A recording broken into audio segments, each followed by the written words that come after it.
විශේෂයෙන්ම මුස්ලිම් වරුන් වන ඔබට බොහෝ දුරට මේ ශුක්‍රාණු බැංකුව හා සම්බන්ධව මේකට ශුක්‍රාණු ලබා දීම අපේ භාෂාවෙන් කියනවා නම් හලාල්ද හරාම්ද කියලා පවා අපේ බොහෝ මුස්ලිම් වරුන් දන්නේ නැහැ. ඒක අපිට හිතෙන්න පුළුවන් කොහොමද ලේ දන් දෙනවා වගේ ශරීර අවයව දන් දෙනවා වගේ ශුක්‍රාණු දන් දීම ඒකත් ඒහා සමාන ක්‍රියාවක් නේ. එතකොට පරදාර සේවනයේ යෙදෙන කාම මිත්‍යාචාරයේ යෙදෙන කාන්තාවකට උනත් බයක් තිබුණා මම දැන් පිළිසිඳ ගත්තොත් එහෙම නැත්නම් ගැටගත්තොත් සමාජයේ මං ගැන වර්ධවා කතා කරයි කියලා. අනේ සහෝදරයනි අපේ සමාජයේ ඊට පස්සේ මින් ඉදිරියට අවජාතක දරුවන්ගේ ඒ බිහිවීම ඒ උපත සීඝ්‍රයෙන් වර්ධනය වෙන්න පුළුවන්. තමන්ගේම අයියව නංගිව විවාහ කර ගැනීමේ ඒ තත්ත්වයක්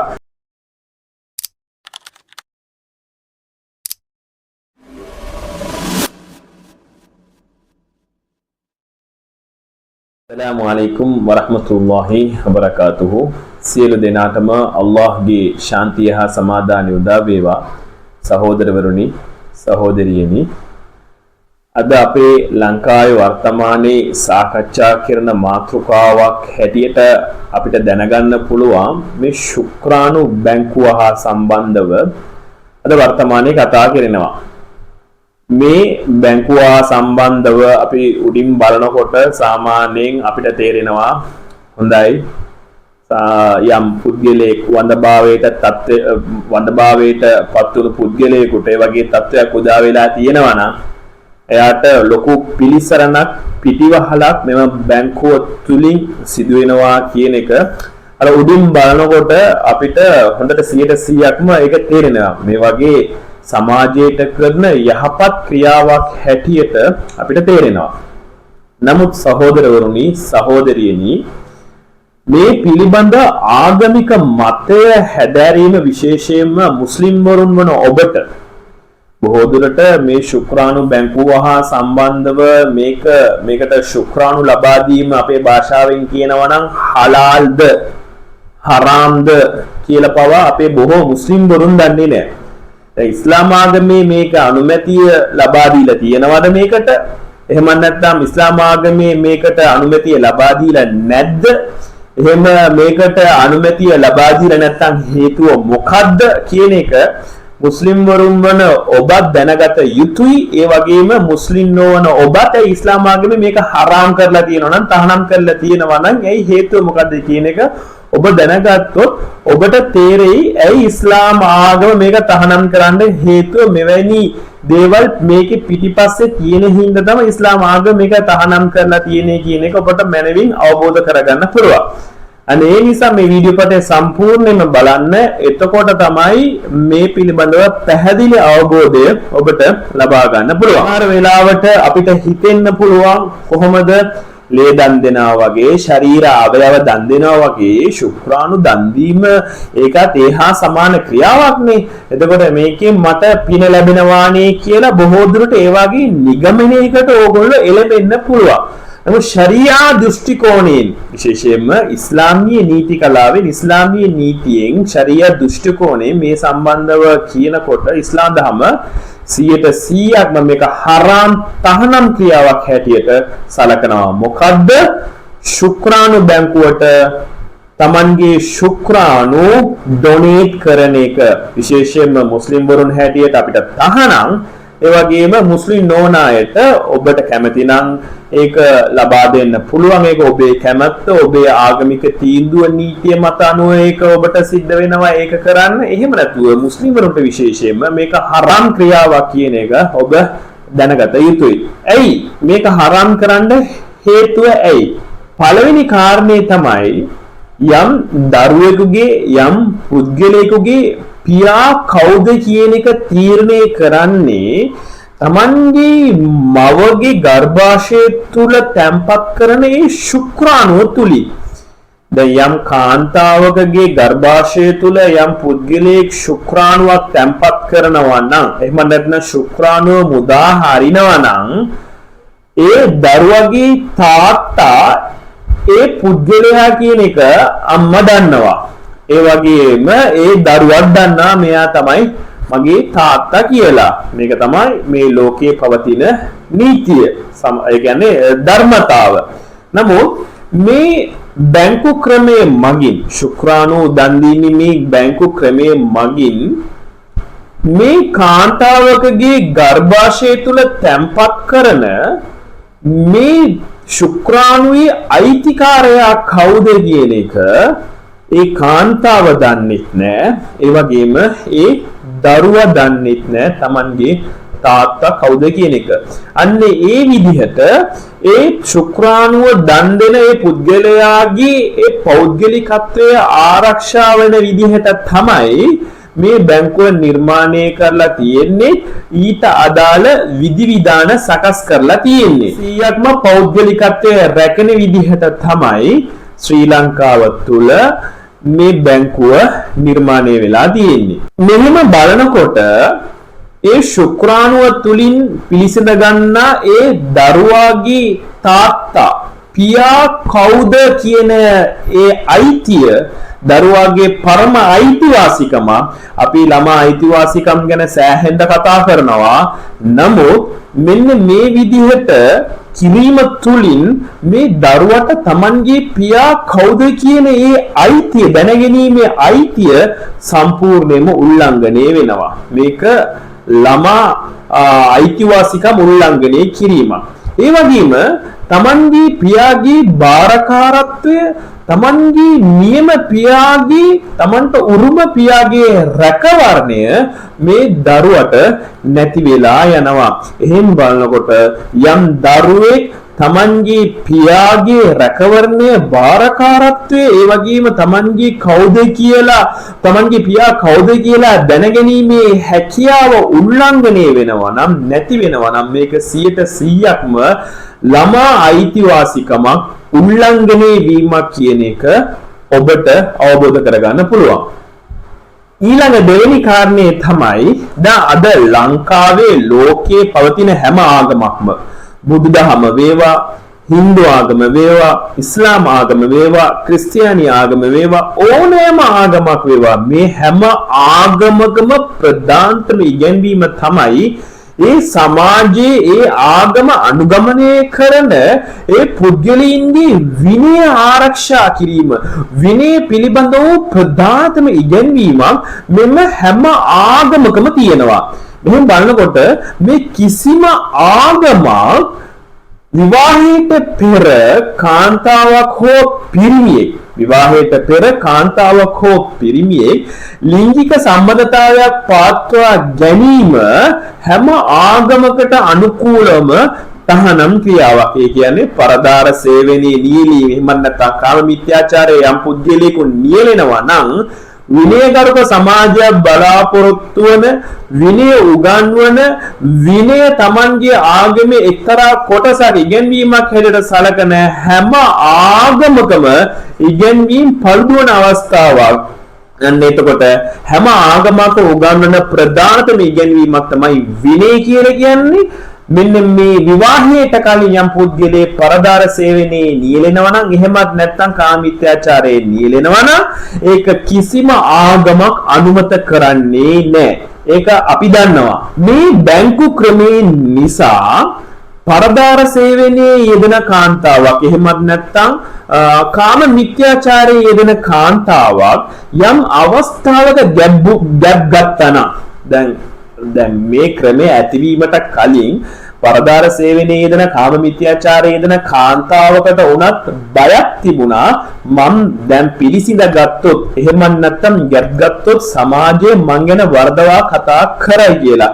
අන්න ඒ නිසා බොහෝ දුරට ඒ කාන්තාව Taman වැරදි ක්‍රියාවකේ නියැලිලා හිටියත් Tamanව ආරක්ෂා කරන්න Tamanගේ කැරක්ටර් එක චරිතය ආරක්ෂා කරන්න වග බලා ගත්තා. එක්කෝ ගබ්සා කිරීම තුලින් එහෙමත් නැත්නම් මොන හරි ප්‍රතිභාවිතා කරලා ගැබ්දීමෙන් වැළකීලා හිටියා. නමුත් මේ ක්‍රමයේ සමාජගත වීම තුලින් මෙන්න මෙවැනි කාන්තාවන් යම් අවස්ථාවක ගැබ්ගත්ත කියමුකෝ මෙහෙම ගැප් ගන්නකොට මේ කාන්තාව තර්ක කරන්න පුළුවන් මට විවාහ ජීවිතයේ අවශ්‍යතාවයක් නැහැ. මම විවාහ කරගන්නව කැමති නැහැ. අන්න ඒ නිසා මේ බැංකුවට ගිහිල්ලා මම කෘත්‍රිමව ගැප් ගැනීමේ ඒ ක්‍රියාවලියේ නියුණා. අන්න ඒ නිසා මේ කාන්තාව තර්ක කරන්න පුළුවන් මේ ශුක්‍රාණු බැංකුව මගින් කරපු ඩොනේට් එකක් හේතුවෙන් මට විවාහ ජීවිතයක් ගත කරන්න කැමති නැති නිසා මම මෙන්න මේ විදිහට දරුවෙකු හදා වඩා ගන්නවා කියලා මෙයා තර්ක කරන්න පුළුවන්. එතකොට සහෝදරවරුනි සහෝදරයනි අපේ සමාජයේ ඊට පස්සේ මින් ඉදිරියට අවජාතක දරුවන්ගේ ඒ බිහිවීම ඒ උපත සීඝ්‍රයෙන් වර්ධනය වෙන්න පුළුවන්. Tamanගේ පියා කවුද කියලා දන්නේ නැති දරුවන් ඉපදෙන්න වැඩි කාලයක් නැහැ කියන එක ඒක එච්චර ඈතක නැහැ කියන එක ඔබට තේරුම් ගන්න. මේ බලනකොට මෙන්න මේ බැංකු ක්‍රමයේ තුලින් විනයගරුක සමාජයක විනය පිරිහෙන්න යන ආකාරය අපට සුදක්සේ පැහැදිලි වෙනවා නේද?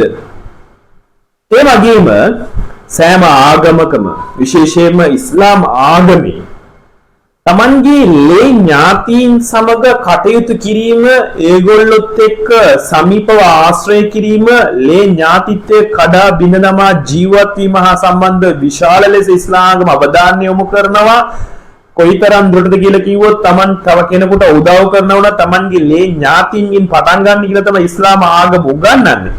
මෙහෙම තියෙද්දී මෙන්න මේ බැංකු ක්‍රමේ නිසා තමන්ගේ ලේ ඥාතීන් කවුද කියන ඒ අඳුරා ගැනීමේ ඒ ප්‍රවණතාවයේ ඒ දරුවන්ට නැති වෙනවා. තමන්ගේ ලේ ඥාතීන් කවුද කියලා.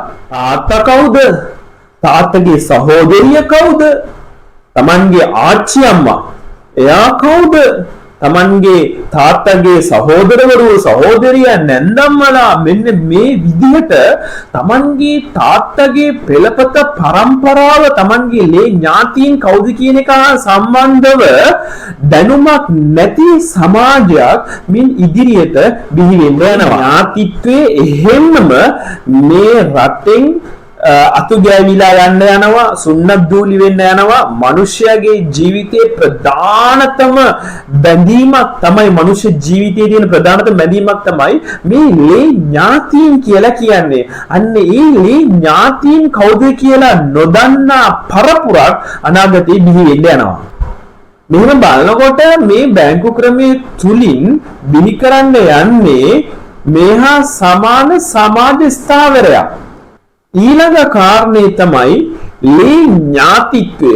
ඥාතීන් අතර මේ සම්බන්ධතාවල විශාල අවුල් වියවුල් තත්ත්වයක් ඇති වෙන්න ඉඩකඩ තියෙනවා. ඒ කියලා කිව්වොත් ලේක් ගමු.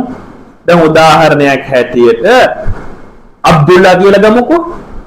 දැන් මේ අබ්දුල්ලා ශුක්‍රාණු දන් දෙනවා මේ ශුක්‍රාණු බැංකුවට. දැන් අබ්දුල්ලාගේ ශුක්‍රාණුව තුලින් ළමයි දෙදෙනෙක් බිහි වුණා. කොහොමද? යම් කාන්තාවන් දෙදෙනෙකුට මේ ශුක්‍රාණු තැන්පත් කිරීම තුලින් දරුවක් දෙදෙනෙක් බිහි වෙනවා. මෙහෙම දරුවන් දෙදෙනෙක් බිහි වුණාම අනාගතයේදී මේ දරුවෝ දන්නේ නැහැ තමන්ගේ පියා කවුද කියලා. මොනවද වෙන්නේ? ඒ දෙන්න අතර විවාහයක් සිද්ධ වුණොත් දැන් දකුණේ කාන්තාවකගේ දරුවෙකුයි උතුරේ කාන්තාවකගේ දරුවෙකුයි ඉපදුනේ මේ ලේ බැංකුව හරහා කියමුකෝ. නමුත් ශුක්‍රාණුව දන් දීලා තියෙන එකම පුද්ගලයා මේ දෙන්න අතර විවාහය සිද්ධ වුණොත් තම තාත්තගේ සහෝදරියෙකුයි සහෝදරයෙකුයි තමයි විවාහ වෙන්න යන්නේ. තමන්ගේම අයියව නංගිව විවාහ කර ගැනීමේ ඒ තත්ත්වයක් ලංකාව තුල අනාගතයේදී උදා වෙන්න පුළුවන්. මෙහෙම උදා වීම නිසා දරුවන් ඒගොල්ලන්ට ලැබෙන දරුවන් ආබාධිත දරුවන් හැටියට ඉපදෙනවා කියන එක මම නෙමෙයි කියන්නේ. අද වෛද්‍ය විද්‍යාව තුල පවා ඇයි Tamanගෙම ලේ ඥාතීන් විවාහ කරගන්න එපා කියලා කියන්නේ?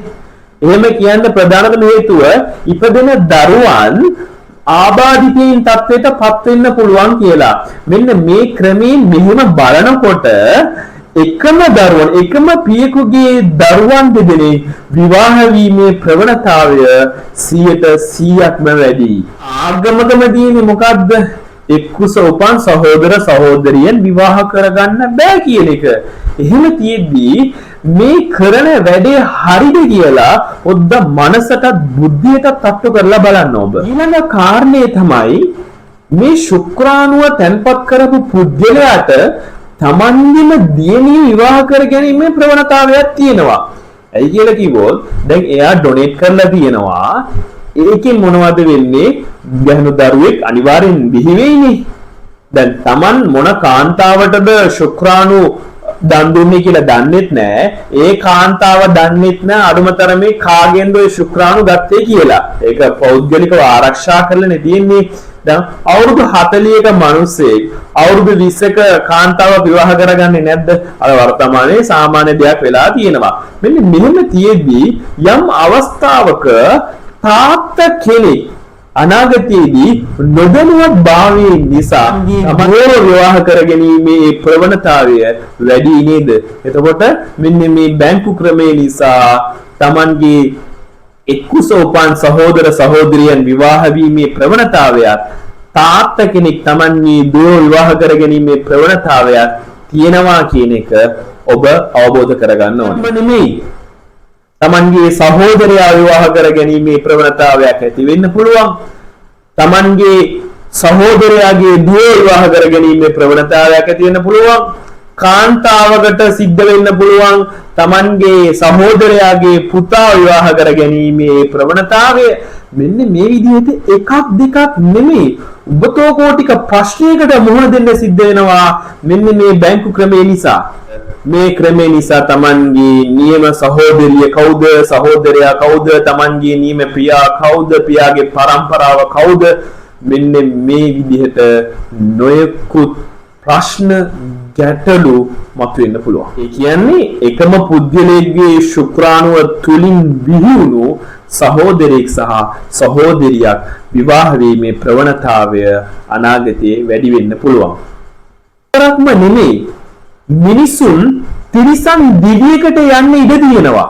මම මේ හැම දෙයක්ම කතා කරන්නේ ඉස්ලාම් ආගම තුලින් ශරියා නීතිය තුලින්. ඇයි මේ බැංකු ක්‍රමයට තහනම් පනවන්නේ? ඒ වගේම මුස්ලිම් වරුන් ඇයි මේ බැංකුවට ශුක්‍රාණු ලබා නොදිය යුත්තේ? මුස්ලිම් වරුන්ට හරාම් කරලා තියෙන්නේ ඇයි කියන එක පැහැදිලි කරන්න තමයි මම මේ වීඩියෝ පටය කරන්නේ. ඇයි මෙන්න මේ විදිහට ඔබ ලබා දුන්නොත් මෙන්න මේ වගේ සමාජවල ප්‍රශ්න සමාජයේ ප්‍රශ්න උද්ගත වෙන්න ඉඩ තියෙනවා කියන එකයි. නෙමෙයි මිනිසුන්ට සිද්ධ වෙනවා තිරිසන් ජීවිතය ගත කරන්න. අද සත්තු සර්පයි කොහොමද ජීවත් වෙන්නේ?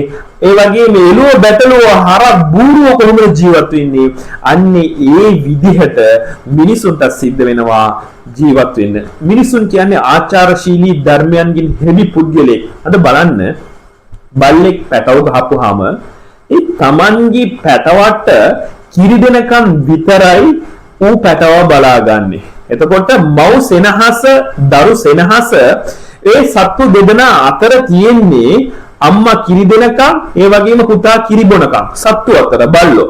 ඒ වගේම එළුවන් බලන්න, හරකුන් බලන්න, බූරුව බලන්න, අලියෝ හැම සතා සිව්පාවක් අතරම ඒ මව් සෙනහසයි දරු සෙනහසයි තියෙන්නේ කිරි දෙන කාලය දක්වා විතරයි. ටික කාලයක් යනකොට මේ බල්ලා එහෙම නැත්නම් බූරුවා මේ ගවයා එහෙම නැත්නම් අනිකුත් සත්වයා තමන්ගේ අම්මත් එක්ක ලිංගිකව හැසිරෙන්නේ නැද්ද? තමන්ගේ සහෝදරියන් එක්ක ලිංගිකව හැසිරෙන්නේ නැද්ද? තමන්ගේ ඒ කියන්නේ පවුලේ ඥාතීන් සමග ඒ ඥාතීන් සමග එහෙම ලිංගික ආස්වාදයක් ලබන්නේ නැද්ද? තමන්ගේ පුතා නිසා ඒ කියන්නේ සත්ව ලෝකයේ තමන්ගේ පුතා නිසා මේ දරුවන් බිහි කරපු සත්තුන් ඉන්නවා අම්මලා තමන්ගේ සහෝදරයා නිසා. මෙන්න මේ වගේ ජීවිතයක් නෙමෙයිද අනාගතයේදී මේ බැංකු ක්‍රමය නිසා ඇති වෙන්න යන්නේ? ඇයි සහෝදරයා කවුද කියලා දන්නේ නැහැ, සහෝදරියා කවුද කියලා දන්නේ නැහැ, අම්මා කවුද කියලා දන්නේ නැහැ, තමන්ගේ නැන්දම්මා කවුද කියලා දන්නේ නැහැ, ආච්චි අම්මා කවුද කියලා දන්නේ නැහැ. මෙන්න මේ විදිහට තිරිසන් ජීවිතයට අවතීර්ණ වෙන්න යනවා අපි මේ ශුක්‍රාණු දන් දීමේ බැංකු ක්‍රමේ නිසා. ඉස්ලාම් දහම තමන්ගේ ඒ පරම්පරාව ආරක්ෂා කරන්න විශාල ලෙස වෙරදරනවා. කොයිතරම් දුරටද කියලා කිව්වොත් යම් කාන්තාවක්ව විවාහ කරගන්න යනකොට පවා අපි ඉස්සෙල්ලාම ඒ කාන්තාවගේ පරම්පරාව දිහා බලනවා. ඒ කාන්තාව ඒ පිරිමියගේ පරම්පරාව දිහා බලනවා. ඒ තරමටම හසබ් නසබ් කියලා අපි කියනවා. ඒ ශ්‍රේෂ්ඨ පරම්පරාව කියන එක ඉස්ලාම් දහම තුළ ඒක ආරක්ෂා කරන්න නොයෙකුත් විධිවිධාන යොදවලා තියෙනවා. අන්න ඒ නිසා තමයි අපි අතර තහනම්, ඒ කියන්නේ විවාහ වීමට තහනම් ලයිස්තුවක් තියෙනවා. විවාහ කර ගැනීමට අනුමැතිය තියෙන ලයිස්තුවක් තියෙනවා. මම මේ පිළිබඳවත් ඒ කවුද මේගොල්ලන්ගේ කණ්ඩායම කවුද කින්න මන්ද කියන එක සම්බන්ධව වීඩියෝ පටයක් කරලා තියෙනවා. කොයි වගේ කාන්තාවන්ද පිරිමි කෙනෙකුට විවාහ කරගන්න හොඳ නැත්තේ, කොයි වගේ පිරිමින්ද කාන්තාවක් විවාහ කරගන්න හොඳ නැත්තේ කියන එක හා සම්බන්ධව ඇයි මේක කරන්නේ? Tamanගේ පරම්පරාව ආරක්ෂා කරන්න. ඕගොල්ලෝ ඒක බලලා නැත්නම් ඒ වීඩියෝ පටේ ලින්ක් එකම ඩිස්ක්‍රිප්ෂන් එකේ දාන්න. ඒක බලන්න. අන්න ඒ නිසා ඉස්ලාම ආගම Tamanගේ මුස්ලිම් වරුන්ගේ විශේෂයෙන් මේ මනුස්ස සංහතියේ පරම්පරාව ආරක්ෂා කරන්න සෑහෙන දුරට වෙරදරනවා. දවසක් දේවදූත මුහම්මද් තුමාණන්ගෙන් එක්කෙනෙක් ඇවිල්ලා අහනවා නබිතුමනි මේ ලෝකේ මහා පාපය මොකද්ද කියලා. ඒ වෙලාවේ නබිතුමා කියනවා මොකද්ද? ඔබව මැවූ අල්ලාහට ආදේශ කරලා ඔබ තව කෙනෙක්ව නම දින එක. මේකට අපි කියන ශිර්ක් කියලා. අල්ලාහ්ව නම දින්න නැතුව අපිව මවා පෝෂණය කරන ඒ පරම ශක්තිය අපි නම දින්න නැතුව තව කෙනෙකුට නිර්මාණයකට නැමදීම තමයි මහා පාපයක් කියලා කිව්වා. ඊළඟ කාරණේ කිව්වා නබිතුමා යම් කාම මිත්‍යාචාරය හා සම්බන්ධව දේවදූත මුහම්මද් තුමා ඊට අලංකාර විදිහට ඒක ප්‍රකාශ කරනවා. කොහොමද ඒ කාම මිත්‍යාචාරය කියලා කියන්නේ? තමන්ට අනුමැතිය නැති, තමන්ට හලාල් නොවන ගර්භාෂයක් තුල තමන්ගේ ශුක්‍රාණුව තැම්පත් කිරීම මේක මහා පාපයක් කියලා කිව්වා. පළවෙනි එක අල්ලාහට ආදේශ තැබීමයි. දෙවෙනි එක තමන්ට හලාල් නොවන අනුමැතිය නොවන ගර්භාෂයක් තුල තමන්ගේ ශුක්‍රාණුව තැම්පත් කිරීම කියලා දේවදූත මුහම්මද් තුමාණන් ප්‍රකාශ කරා. ඉස්ලාම් උගන්වන්නේ මොකද්ද? ශරියා නීති අනුමැතිය මොකද්ද? තමන්ට අනුමැතිය තියෙන හලාල් තමන්ගේ බිරිඳගේ ගර්භාෂය තුල පමණයි ඔබට ඔබේ ශුක්‍රාණුව තැම්පත් කරන්න පුළුවන්. අන්න ඒ නිසා තමයි එකක් මදිනම් දෙකක් මදිනම් තුනක් මදිනම් හතරක් කියලා ඉස්ලාම් අනුමැතිය ලබා දෙන්නේ. හතර දෙනෙක්ව බඳින්න බැඳලා ඔබ විවාහ වුණා නම් ඔබේ ශුක්‍රාණුව තැම්පත් කළ යුත්තේ Tamanගේ බිරිඳගේ ඒ ගර්භාෂය තුල පමණයි. මේ සම්බන්ධවත් මම කතා කරලා තියෙනවා. ඇයි මුස්ලිම් වරුන් හතරක් බඳින්නේ කියලා ඒ පිළිබඳ වීඩියෝ පාඩේ ඒ ලින්ක් එකත් මම ඩිස්ක්‍රිප්ෂන් එකේ දානවා. ඔබට බලා ගන්න පුළුවන්. ඉස්ලාම් ආගම උගන්වන්නේ මේ ලෝකේ ඉපදෙන සෑම දරුවෙක්ම Tamanගේ නිත්‍යානුකූල පියා කවුද කියන එක දැනගැනීමේ අයිතිය ඒ දරුවට තියෙනවා. එහෙම නැතුව Tamanගේ පියා කවුද කියලා දන්නේ නැතුව යම් පුද්ගලයෙක්ගේ යම් දරුවෙක්ගේ අයිතිවාසිකම් උල්ලංඝනය කරනවා නම් මේක ඉස්ලාම් ධර්ම සම්පූර්ණයෙන්ම හෙලා දකිනවා.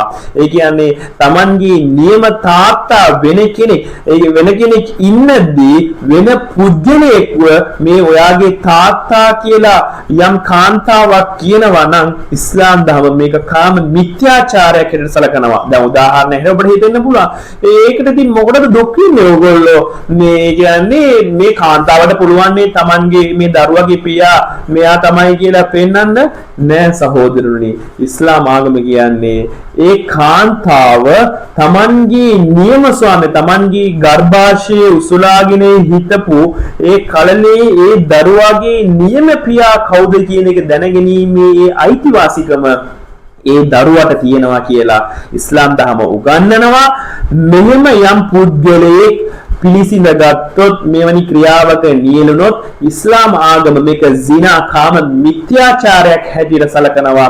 ඒ වගේම ඉස්ලාම් ධර්මයේ අනුමැතිය තියෙනවා කොහොමද කියලා කිව්වොත් Tamanගේ ස්වාමි පුරුෂයාගේ නිත්‍යානුකූල ස්වාමි පුරුෂයාගේ ශුක්‍රාණුව Tamanගේ බිරිඳගේ ගර්භාෂය තුල තැම්පත් කරලා එමගින් දරුවෙක් වැඩිීමේ ඒ අවස්ථාව ඉස්ලාම් ධර්ම ඒකට අනුමැතිය ලබා දීලා තියෙනවා. බලන්න මේ ශුක්‍රාණු බැංකුවට දන් දෙන පුද්ගලයන් පිළිබඳව ඒගොල්ලන්ගේ ශරීර සෞඛ්‍ය පිළිබඳව AIDS තියෙනවාද ඒ වගේම තවත් නොයෙකුත් පර්යේෂණ මගින් ඔප්පු කරලා මේගොල්ලෝ නිරෝගී පුද්ගලයන් නම් තමයි මේ ශුක්‍රාණු ඒගොල්ලෝ ලබා ගන්නෙ.